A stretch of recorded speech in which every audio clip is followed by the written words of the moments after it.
अस्सलाम वालेकुम वरहमतुल्लाहि वबरकातुह। औरत की शहवत के साथ अगर मनी निकले तो गुस्ल फ़र्ज होता है कि नहीं होता है? शहवत से क्या मुराद है? देखें, एक तो सबसे पहले तो आप ये मसला समझ लें, शहवत किसे कहते हैं। शहवत उसे कहा जाता है कि जब इंसान डिस्चार्ज हो जाता है, उसके बाद वो अच्छा फील करता है, अपने आप को रिलैक्स कर लेता है वो। ठीक है।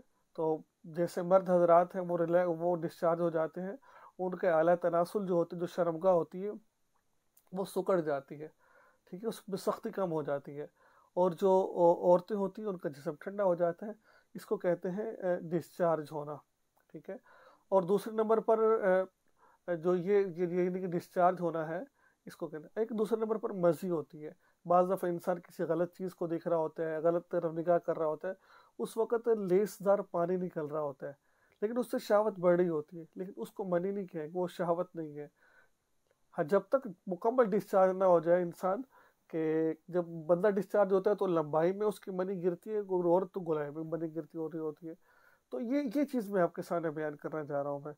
तो देखिए, अगर चाहे मर्द हो चाहे औरत हो, दोनों में से कोई भी हो, गुस्ल फ़र्ज दोनों पर हो जाएगा। ठीक है। गुस्ल दोनों पर हो जाता है। चाहे कोई कोई भी हो, जो ये कहना कि नहीं औरत पर नहीं होता, औरत पर भी हो जाता है। अस्सलाम वालेकुम वरहमतुल्लाह।